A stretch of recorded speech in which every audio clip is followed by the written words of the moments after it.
Hi, welcome to my YouTube channel.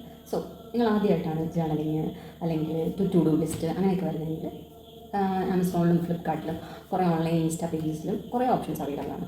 പക്ഷേ നമ്മളിതൊക്കെ ആദ്യമായിട്ടാണ് ചെയ്യുന്നതെങ്കിൽ അത്രയും പൈസ അതിലേക്ക് ഇൻവെസ്റ്റ് ചെയ്യുന്നതിന് മുമ്പ് നമ്മുടെ അടുത്തുള്ള അല്ലെങ്കിൽ നമുക്ക് ഈസിലി അവൈലബിൾ ആയിട്ടുള്ള വേസ്റ്റ് പ്രോഡക്ട്സിൽ നിന്ന് നമുക്ക് ചെറിയ ചെറിയ ജേർണൽ ബുക്സ് ഉണ്ടാക്കിയെടുക്കാൻ പറ്റും. ഓക്കെ, അപ്പോൾ ഇത് നമുക്ക് സാധാരണ ടെക്സ്റ്റൈൽ ഷോപ്പിൽ നിന്നൊക്കെ ഡ്രസ്സ് വാങ്ങിക്കുമ്പോൾ കിട്ടുന്ന ഒരു ക്യൂട്ട് പേപ്പറാണ്. ഇത് വെച്ച് ഒരു വിൻറ്റേജ് എസ്തെറ്റിക് ജേർണൽ എങ്ങനെ ഉണ്ടാക്കാമെന്ന് ഞാൻ കാണിച്ചു തരാം. ആദ്യം ഈ എൻഡ് കുറച്ചൊന്ന് ക്ലിയർ ആക്കാൻ വേണ്ടി കുറച്ച് വെട്ടിക്കളയാം. അപ്പോൾ നമുക്കിത് ഫുള്ളി വിട്ട് കഴിഞ്ഞപ്പോൾ ഇതൊരു ചാർട്ട് പേപ്പർ പോലെ കിട്ടിയിട്ടുണ്ട്. ഇനി നമുക്കിതിനെ ഈക്വലി ഒന്ന് മടക്കിയെടുക്കാം. ആദ്യം ഇതിനെ ഇങ്ങോട്ട് മടക്കുക. അതിനുശേഷം ഇങ്ങോട്ട് ഇങ്ങനെ. ഇപ്പോൾ നിങ്ങൾ സ്കെച്ചസ് ഒക്കെ ചെയ്യുന്നവരാണെങ്കിൽ ഈ ഒരു ലെങ്തിൽ ആവശ്യമുണ്ടെങ്കിൽ നമുക്ക് ഇത് വെച്ച് തന്നെ സ്റ്റോപ്പ് ചെയ്യാം. അതല്ല നമുക്ക് ഞാൻ ഉദ്ദേശിക്കുന്ന ഒരു ടു ഡു ലിസ്റ്റ് ഒക്കെ എഴുതി വെക്കാൻ പറ്റിയ ഒരു കുട്ടി ചാർട്ടാണ്. അപ്പോൾ ഇത് നമുക്ക് ഒന്നുകൂടെ ഒന്ന് നടക്കാം. നമുക്ക് ഇതേപോലെ സ്കെയിലും ഉണ്ടാണെങ്കിലും പിടിവിക്കാവുന്നതാണ്. അപ്പോൾ ഇത് ഓൾമോസ്റ്റ് ഫിനിഷ് ആയിട്ടുണ്ട്. ഇതൊരു ഫ്ലിപ്പ് ത്രൂ ആണ്. കുറച്ച് പേജസേ ഉള്ളൂ, പക്ഷെ നമുക്ക് അത്യാവശ്യം ആവശ്യത്തിന് നല്ലതാവും. ഇനി ഇത് നമുക്ക് ജോയിൻ ചെയ്യാം. ഒരു സിമ്പിളായിട്ട് സ്റ്റാപ്ലർ അടിക്കാം, പക്ഷേ നമുക്ക് കുറച്ചൊന്ന് എസ്തെറ്റിക് ആക്കാം. അപ്പോൾ എന്താ ചെയ്യേണ്ടത് ഞാൻ കാണിച്ചു തരാം. ആദ്യം നമുക്കൊരു സ്കെയിൽ എടുക്കാം. എന്നിട്ട് ഇത് സാധാ ഒരു മുട്ട് സൂചിയാണ്. ഇത് വെച്ച് കഴിഞ്ഞാൽ നമുക്ക് കുറച്ചൊരു ഈക്വലായിട്ട് കുറച്ച് കുത്തിടാൻ പറ്റും. ഒരു 1 സെൻറ്റിമീറ്റർ ഗ്യാപ്പിൽ കുറച്ച് ഡോട്ട്സ് ഇത് വെച്ച് ഇടുക. ഇത് നമ്മുടെ നോർമൽ എംബ്രോയ്ഡറി ത്രെഡാണ്.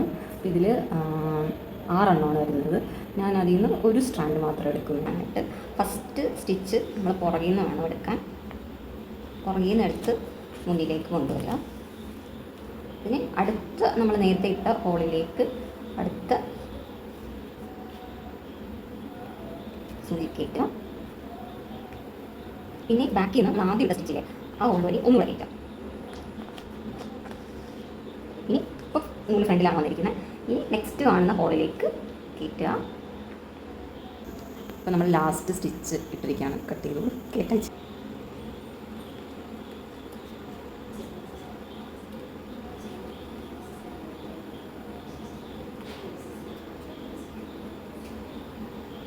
ഇത് ബാക്കിലോട്ട് എടുത്തിട്ട് ആദ്യത്തെ 2 സ്ട്രാൻഡ്സ് തമ്മിൽ ഒന്ന് കെട്ടിക്കൊടുക്കാം.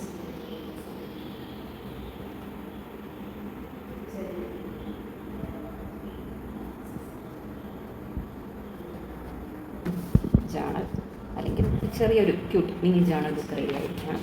ഇതാണ് ഈ ഫ്ലിപ്പ് ത്രൂ. നമുക്ക്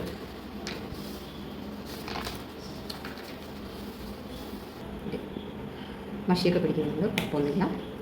ഒരു എസ്തെറ്റിക് തീമിലുള്ളൊരു ജേർണലാണ്. Just simple but yet cute and aesthetic pages ഒക്കെ ഇങ്ങനെ നമുക്ക് ഫിൽ ഔട്ട് ചെയ്യാം. Please to try.